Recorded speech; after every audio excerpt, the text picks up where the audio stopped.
Irmãos, nessa noite eu quero estar ministrando aos corações, principalmente das mães, mas também para toda a igreja, o tema Mães que se posicionam aos pés do Salvador. Mães que se posicionam aos pés do Salvador. Mateus capítulo 15, verso 21 a 28, assim diz a palavra do Senhor. Partindo Jesus dali, retirou-se para os lados de Tiro e Sidom. Eis que uma mulher cananeia, que viera daquelas regiões, clamava: Senhor, filho de Davi, tem compaixão de mim. Minha filha está terrivelmente endemoniada. Ele, porém, não lhe respondeu palavra. E os seus discípulos, aproximando-se, rogaram-lhe: despede-a, pois vem clamando atrás de nós. Mas Jesus respondeu: não fui enviado senão as ovelhas perdidas da casa de Israel. Ela, porém, veio e o adorou, dizendo: Senhor, socorre-me.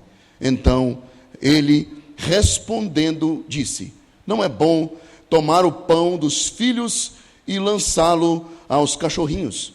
Ela, contudo, replicou-lhe: sim, Senhor, porém os cachorrinhos comem das migalhas que caem da mesa dos seus donos. Então lhe disse Jesus: ó mulher, grande é a tua fé, faça-se contigo como queres. E desde aquele momento a sua filha ficou sã. Amém? Feche os seus olhos. Pai, muito obrigado por esta noite, louvamos pela tua presença neste lugar. Agradecidos estamos, ó Pai, por cada vida aqui presente, por cada família aqui representada. Pai Santo, pelas nossas mães, muito obrigado, Senhor Deus, por cada uma delas. Senhor, em nome de Jesus, receba em teu altar as nossas vidas e nos dê, ó Deus, a instrumentalidade do Senhor, e que sejamos, ó Deus, nesta noite, alimentados pela tua palavra, em nome de Jesus, para a glória do teu nome. Podeis assentar, queridos, em nome de Jesus.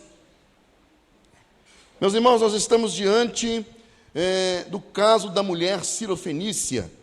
Esse é um texto conhecido de todos nós. Esse texto mostra uma mãe aflita aos pés do Salvador. Elas estão por todos os lados. Elas estão aqui. E fica uma pergunta muito pertinente: por que as mães sofrem? E a resposta vem logo a seguir: elas sofrem pelos seus filhos. Essa mãe, embora gentia, tinha uma grande fé. Embora chegasse abatida, ela saiu vitoriosa. Isso porque a fé vem da graça essa divina, e não da família que se tem, ou da igreja que se frequenta. Spurgeon, ele vai dizer que uma pequena fé levará a sua alma ao céu, mas uma grande fé trará ao céu a sua alma, disse Spurgeon. Em primeiro lugar, meus irmãos, eu gostaria de dizer que uma mãe que se posiciona aos pés do Salvador tem o discernimento sobre o que está acontecendo com seus filhos. O versículo 22, apenas a parte B deste versículo, vai dizer que essa mulher declara a Jesus dizendo: minha filha está horrivelmente endemoniada. Havia naquela mulher a sensibilidade e a certeza do que estava acontecendo com a sua filha. Essa mãe tinha o conhecimento de quem era o inimigo de sua filha. E não somente de sua filha, mas também desta mãe. Ela sabia que a aflição de sua filha era espiritual. Ela tinha consciência de que existia um inimigo real que estava conspirando contra a sua família para destruí-la. Peter Marshall, um pastor presbiteriano, nascido na Escócia no século XX, ele pregou um célebre sermão no Dia das Mães e afirmou que elas são guardiãs. E a palavra guardiãs aqui significa fiel depositário, guarda de um determinado bem. Ou seja, as mães, segundo Marshall, eram fiéis guardiãs de fontes. Elas eram conhecedoras dessas fontes. As mães são os instrumentos que Deus usa para purificar as fontes que contaminam os seus filhos. Elas foram chamadas para observar o caminho que os seus filhos trilham, por onde eles estão andando, com quem eles estão andando. E se eles vão sozinhos, o conselho vai adiante ou acompanhando os seus filhos. Olha, quando você chegar na escola, não aceite qualquer convite. Não vá com quem te chame. Eu estou te dando esse alerta, porque pode ser, e na maioria das vezes essa pessoa que está se achegando perto de você, ela não está com boas intenções. Então, não vá com essa pessoa. E quando nós escutamos o conselho, nós somos guardados de sermos, ou de termos a nossa integridade física atacada. Essa mãe, ela vai possuir o discernimento para a solução do problema que atinge a sua filha. O verso 22 vai falar a respeito disso. Ela se achega diante de Jesus. Ela procura Jesus. Essa mãe percebeu que o problema de sua filha não era apenas uma questão conjuntural, ou seja, que estava em volta, ou ao redor, ou por causa da conjuntura daquele momento. Não. A situação daquela moça, da filha daquela mulher cananeia, não estava ligado a circunstâncias diversas, mas um problema pontual, ou uma única razão. Ela já tinha buscado ajuda em todas as outras fontes e sabia que só Jesus podia libertar a sua filha. Ela vai a Jesus, ela o busca, ela o chama de filho de Davi, conforme o texto que nós lemos. Esse título, filho de Davi, não somente identifica Jesus com a sua ancestralidade, mas também faz ou demonstra que aquela mulher tinha conhecimento que Jesus Cristo era o Messias tão esperado. Em 2 Samuel, o escritor, o autor, vai deixar registrado uma fala de Deus para Davi, que era o ancestral de Jesus. Ele vai dizer assim: quando os teus dias se cumprirem e descansarem os teus pais, então farei levantar depois de ti o teu descendente, que procederá de ti, e estabelecerei o seu reino. Este edificará uma casa ao meu nome, e eu estabelecerei para sempre o trono de seu reino. Então, quando nós observamos nesse pequeno trecho, nós vamos ver que de fato e de verdade, Jesus Cristo veio cumprir aquilo que estava escrito acerca dele. E essa mulher, mesmo que fosse gentia, ela tinha conhecimento, chamando Jesus de filho de Davi, reconhecendo nele o poder para realizar aquele milagre. Depois, essa mulher vai chamá-lo de Senhor. E finalmente, ela se ajoelha. No versículo 23, está registrado essa ação daquela mulher, começando a clamar e termina adorando. Ela começa atrás de Jesus e depois termina aos pés de Jesus. Ela busca Jesus, ela corre atrás de Jesus e depois termina aos pés daquele que, segundo ela, podia trazer a libertação de sua filha. Portanto, ela se prostra aos pés de Jesus. Em segundo lugar, uma mãe que se posiciona aos pés do Salvador transforma a necessidade em adoração. O seu clamor foi por misericórdia. O verso 22 vai dizer: Senhor, filho de Davi, tem compaixão de mim. Aquela mulher estava aflita e necessitada de ajuda. Ela pede ajuda a quem podia ajudá-la. Ela não se conforma ao ver a sua filha sendo destruída. A sua dor a levou a Jesus. Ela viu os problemas como a oportunidade de derramar aos pés do Salvador. Você, mãe, você tem a oportunidade de se derramar aos pés do Salvador. Se você já faz isso, continue fazendo. Empenhe-se por fazer, porque a quem você está buscando é poderoso para mudar a situação. Quando as irmãs estavam aqui cantando, olha, minhas irmãs, busquem de Deus discernimento a cada dia. Busquem de Deus o esconderijo do Altíssimo, porque há em você um propósito poderoso da parte de Deus, de preparar homens e mulheres para levar o legado da igreja. E não pense você que o inimigo está satisfeito com isso. É por isso que você tem que buscar aos pés do Salvador o discernimento, a compreensão e o entendimento do que está acontecendo com o seu filho, com a sua filha. Quando eu vi a Yasmin, a Júlia cantando aqui à frente, isso é resultado de oração, isso é resultado de comunhão, isso é resultado de ensinamento dos lares. Quando eu vi as crianças aqui na frente cantando, dando continuidade àquilo que ensinamos na igreja, aquilo que você aprende quando você lê a palavra e coloca em prática. E quando você coloca em prática, os seus filhos, a palavra de Deus em Isaías vai dizer que eles serão chamados restauradores de brecha, para que haja paz na cidade. A dor daquela mulher conduziu a Jesus. Ela viu os problemas como uma oportunidade de se derramar aos pés do Salvador. O sofrimento a conduziu pelo caminho do seu encontro com Deus.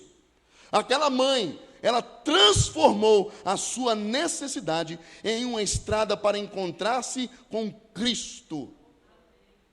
Transformou a necessidade em oportunidade.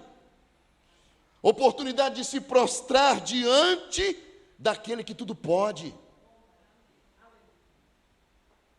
Transformou o problema num altar de adoração. Deus às vezes adia, meus irmãos, a solução dos nossos problemas, para que nós nos prostremos aos seus pés, reconhecendo que é dele que vem a solução dos problemas que estão sendo enfrentados na nossa casa. Mas aquilo que Deus requer de nós, principalmente aqueles que conhecem a palavra, é posicionamento. Quando nós entendemos que Deus adia, ou conseguimos compreender o porquê que Deus adia a solução do problema, nós nos lembramos de Ana, esposa de Elcana, uma mulher humilhada, não somente porque era estéril, mas porque a sua rival, a outra esposa, tinha filhos e ela não. Mas mesmo diante, ou em meio às circunstâncias que aquela mulher estava enfrentando, ela buscou ao Senhor, ela se humilhou diante de Deus, ela se prostrou, ela adorou ao Senhor, pedindo para ele um filho, pedindo para que o Senhor acabasse com o sofrimento dela, para que o Senhor buscasse nela a semente plantada, e que através dessa semente plantada pelo próprio Deus, o milagre da concepção se tornasse realidade na vida daquela mulher. E ela se tornou a mãe de Samuel, um garoto que foi prometido a Deus. Deus cumpriu o pedido daquela mulher, e ela fez uma promessa ao Senhor: Senhor, se o Senhor me der um filho, eu o devolverei ao Senhor. E na continuidade do texto nós vemos aquela mulher cumprindo a promessa que ela fez ao Senhor. Ela devolve o filho, não somente o devolve, mas faz para ele uma estola sacerdotal. E Samuel possui um testemunho poderoso, capaz de chegar diante do povo e dizer assim: olha, se alguma coisa defraudei vocês, eu vou devolver. Há alguém aqui que eu peguei emprestado e não paguei? Há alguém aqui que me procurou conselhos e eu não dei? E o povo devolve a Samuel o testemunho, o resultado do seu testemunho. Meus queridos, o versículo 24 desse texto vai dizer: mas Jesus respondeu: não fui enviado senão às ovelhas perdidas da casa de Israel. Ela, porém, no verso 25 diz assim: ela, porém, veio e o adorou, dizendo: Senhor, socorre-me. Jesus dá a ela uma resposta que daria para aquela mulher ter toda a razão ou a justificativa para uma reação negativa. Olha, eu não vim para vocês, a minha esperança não foi enviada, a esperança a qual eu simbolizo, ou eu sou o objeto cabal dessa esperança, não foi enviada para vocês. No entanto, mediante a essa palavra, aquela mulher permaneceu no seu curso de buscar a bênção que ela foi atrás, a bênção da cura da sua filha, da libertação daquela moça. Quantas vezes nós nos colocamos diante do Senhor por causa de um problema dentro da nossa casa, e porque Deus está demorando responder, nós paramos de orar. Aquela mulher perseverou em buscar ao Senhor, em insistir com Ele, porque sabia que Ele tinha uma palavra de poder para libertar aquela mulher, a moça endemoniada. No verso 26, então ele respondendo disse: não é bom tomar o pão e dar aos filhos, o pão dos filhos e lançá-lo aos cachorrinhos. E ela, contudo, replicou: sim, Senhor, porém os cachorrinhos comem das migalhas que caem da mesa de seus donos. Aqui, cachorrinhos não significa aquele cachorro da rua,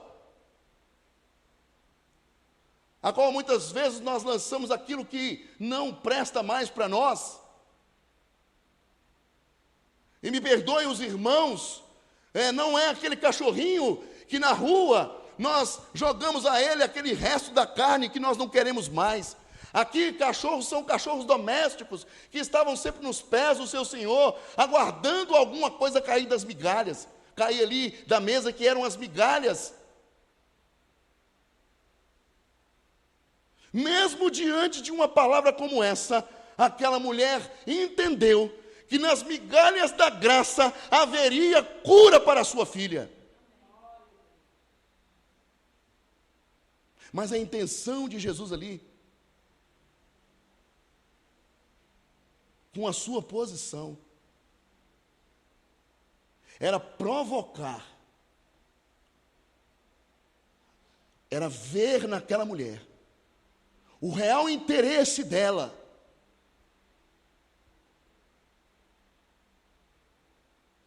E ela insiste em permanecer.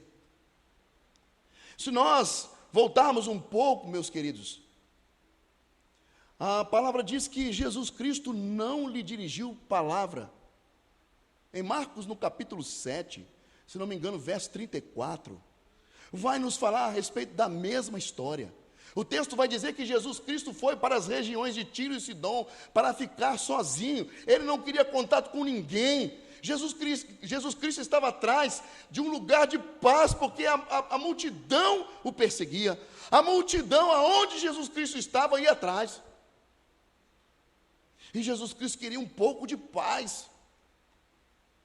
Queria um lugar tranquilo, aonde ele pudesse ter paz. Mas, no entanto, aquela mulher foi atrás de Jesus. O texto também vai nos dizer que os discípulos se levantaram para reclamar com Jesus: Senhor, despede essa mulher, ela está nos perturbando. Ou manda essa mulher embora, ou dê a ela o que ela está querendo. Olha, eu não vim para eles, Mas mesmo ouvindo aquilo, aquela mulher permaneceu no curso do seu objetivo. Senhor, tenha misericórdia de mim, porque a minha filha está, ela está endemoniada, horrivelmente é o termo usado, horrivelmente endemoniada.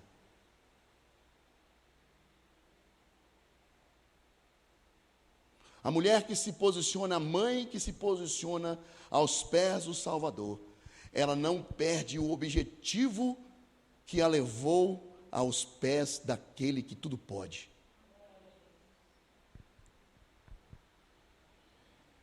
O verso 27, novamente ela contudo replicou, sim, Senhor, porém os cachorrinhos comem das migalhas que caem da mesa de seus donos. Então, no verso 28, Jesus lhe disse: ó mulher, grande é a tua fé, faça-se contigo como queres. E desde aquele momento a sua filha ficou sã. Mediante a fé apresentada por aquela mulher, mesmo não fazendo parte do povo da promessa, mesmo não fazendo parte do povo escolhido que foi chamado por Deus, aquela mulher permaneceu ali entendendo que Jesus Cristo tinha a solução do seu problema. E por causa daquela perseverança, e por causa da confiança que aquela mulher apresentou diante de Jesus, Jesus deu a ordem: vá. Vá, porque a sua filha já está curada. Precisamos, meus irmãos, como igreja do Senhor, como povo do Senhor, hoje somos nós, o povo de Deus, levar ao Senhor todos os nossos problemas. Mas em meio aos problemas, nós não podemos deixar de adorar ao Senhor. Independente das circunstâncias, adorar ao Senhor. Senhor, eu te dou graças por isso. E não digo aos irmãos que isso é fácil, é muito difícil. É por isso que nós precisamos aprender a olhar os problemas que nós enfrentamos na perspectiva de Deus. Senhor, o que o Senhor quer com isso? O que o Senhor quer me mostrar? O Senhor está me chamando para ver o quê? Em Apocalipse, Jesus faz um convite a João: venha e vê. Quantas e quantas vezes o Senhor nos chama: venha e veja. Quantas e quantas vezes o Senhor nos chama para ter um encontro com Ele de madrugada, mas o sono está tão bom que nós trocamos o chamado de Deus pelo sono. Porque das últimas vezes que Deus nos chamou e nós resolvemos ir, chegamos lá, nós não conseguimos ouvir nada, porque nós queremos fazer com que Deus fale aquilo que o nosso coração quer ouvir. Mas nós precisamos olhar pela perspectiva de Deus, para ouvir não aquilo que queremos, mas aquilo que precisamos. Aquela mulher precisava da cura da sua filha. Ah, ele disse que não vai curar, então eu vou embora. Não foi essa a reação dela. E concluindo, irmãos, eu quero dizer para as mães: permaneça no curso da sua persistência, em orar pelos seus filhos, em testemunhar a eles. O grande desafio dos crentes, principalmente para os nossos dias, é testemunhar dentro da sua própria casa. Seja um farol aos seus filhos. E aí, sempre gosto de lembrar da Suzanne Wesley. Eu já falei dela aqui várias vezes. Mas a primeira vez que eu escutei essa história, me marcou. Samuel Wesley e Suzanne Wesley, os pais de John Wesley e Carlos Wesley, não foi só os 2 filhos, foram 19 filhos. O 15º filho do casal ficou preso nas chamas do casarão. Eles tentaram de todas as formas tirar a única criança que ficou presa lá. E quando um dos tios chegou, ele deu o auxílio ao pai e conseguiu tirar o filho de entre as chamas. E quando John Wesley foi trazido ao colo de Susana, ela proclamou as seguintes palavras contidas no livro de Zacarias, no capítulo 2, capítulo 3, verso 2, apenas a parte B, que está escrito assim: olha, será este um tição tirado do fogo? E no final, ela faz uma oração dizendo: Senhor, usa-me para que o Senhor lance uma chama de avivamento sobre a Inglaterra. E mal sabia ela o que Deus ia fazer. John Wesley se tornou o pai do metodismo, e Carlos Wesley se tornou um adorador, autor de mais de 9.000 cânticos para o inário do culto cristão. Então você que é mãe, procure saber o que o salmista, ou por que o salmista, chama os filhos de flechas agudas. Limpe suas flechas e guarde na aljava. E no momento correto, tenha o seu arco preparado para lançar os seus filhos adiante, a fim de que eles levem o legado que pesa sobre você. Amém? Que Deus em Cristo abençoe a sua vida. Nós vamos passar um vídeo aí em homenagem às mães.